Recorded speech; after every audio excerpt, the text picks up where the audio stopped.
Welcome back to Outnumbered. GOP challengers to President Trump are crying foul over reports that 4 states, South Carolina, Nevada, Arizona, and Kansas, are poised to cancel their 2020 presidential primaries and caucuses.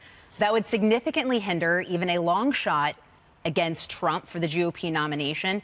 And one of those challengers, Joe Walsh, is tweeting like a mob boss. Donald Trump orders the elimination of primaries.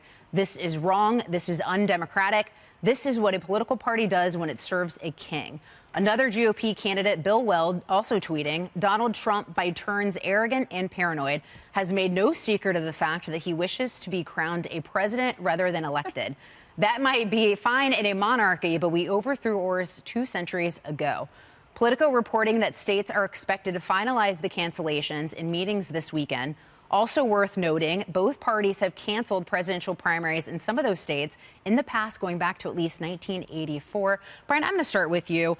Is it smart of the Republican Party to try to avoid this contested Republican primary like we saw with Gerald Ford, Jimmy Carter, or George H.W. Bush? Yeah, I don't think it really matters that much. And I think the only reason we're talking about it is because primary challengers who don't have a chance are looking for some way to boost just a little bit. And so they're talking about this. But this has been done by both parties for a very long time.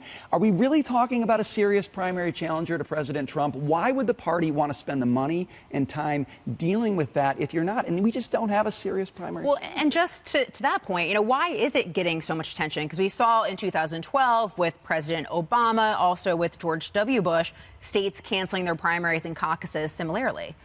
Well, similarly, except that there wasn't a primary challenger. That's the key component that's different here. And you can say this is not serious, but I can tell you Bill Weld thinks that it's serious and Joe Walsh thinks that it's serious. And we're far out. And I understand that it is incredibly long shot, but I think that they do have a case to make here.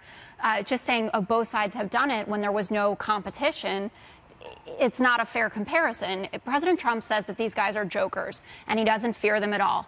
So let them be on the ballot. We know how he has wrapped the RNC to the White House, that he's in charge of everything that is going on right now within the Republican Party. He could tell them, make sure that they are on the ballot and that they are part of the primaries. You think you're going to win, face the competition. But Melissa, if you have an incumbent president, they're essentially the head of the party. So what do you make of what Jess just said? Exactly.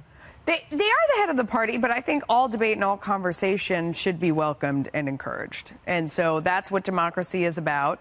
But it also, he has the right to try and push them out of the race as the candidate. You would expect him to do that. You would expect him to really fight to the death for something that he really wants to do.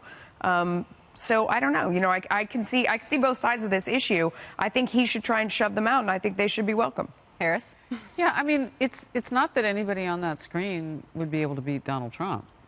I mean, not at this point anyway. Yeah. So what harm would it do to have the process follow through? I will say this. Things happen. So as we saw with Hillary Clinton and Barack Obama a few years ago, when, remember the June, they were still battling it out.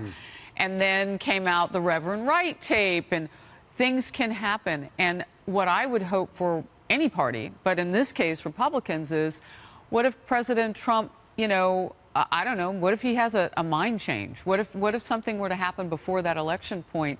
There's no way you'd beat the Democrat because you don't have anybody else up that anybody has looked at. I mean, none of these people really has that much name recognition, do they? I don't know. I'm looking big picture, far out, and maybe that's too much fantasy, but the president has nothing to lose. It takes a lot to challenge an incumbent with a good economy. You see the jobs numbers?